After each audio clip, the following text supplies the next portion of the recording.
Hi there, Ram owners.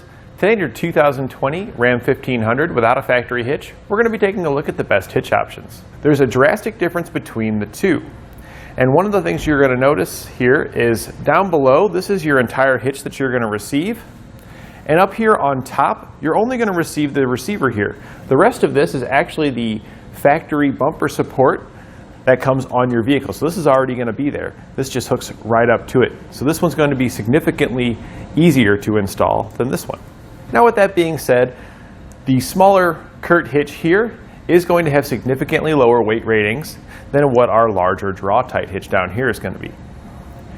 So it really comes down to how you're intending on using your hitch. If you've got something very heavy duty that you want to do, then the Draw-Tite is definitely going to be the way you want to go. If you've got horse trailers you want to pull or something, this one's going to be able to handle that. But our Curt here is really more for just your typical recreational use. You can pull a small pop-up camper with it if you want. You could definitely load it up with a cargo carrier and bike racks and do anything you want with accessories in it. But as far as overall hauling capabilities, it's just not even going to compete with the Draw-Tite. The Draw-Tite hitch here can also be used with the weight distribution system, while our Curt cannot. Weight distribution systems help take some of the weight that your trailer or whatever is loaded on the back here off of your rear axle and distribute that weight onto the front to level your vehicle back out, restoring lost handling and braking performance.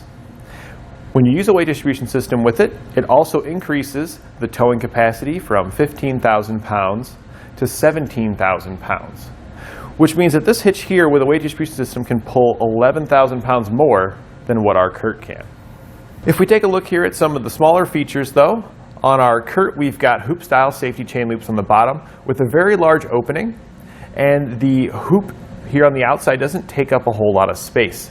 So if you're going to be using this more for light duty stuff, then this is actually going to be a little bit easier for you to work with because it's going to accept many different style of safety chains.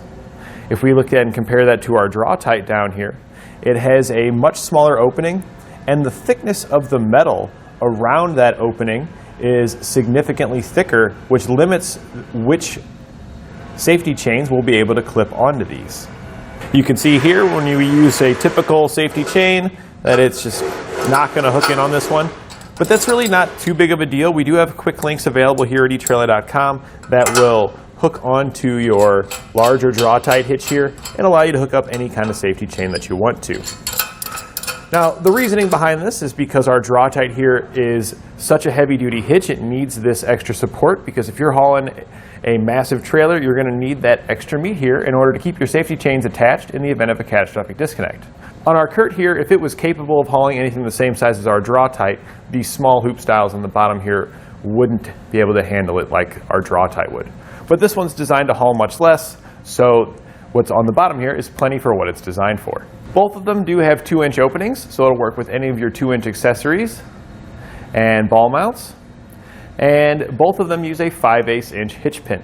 The only difference you'll see here is that on our Curt, it is only designed to work with a hitch pin, where our Draw-Tite here does have a small hole just to the rear of it that allows us to use a J-pin.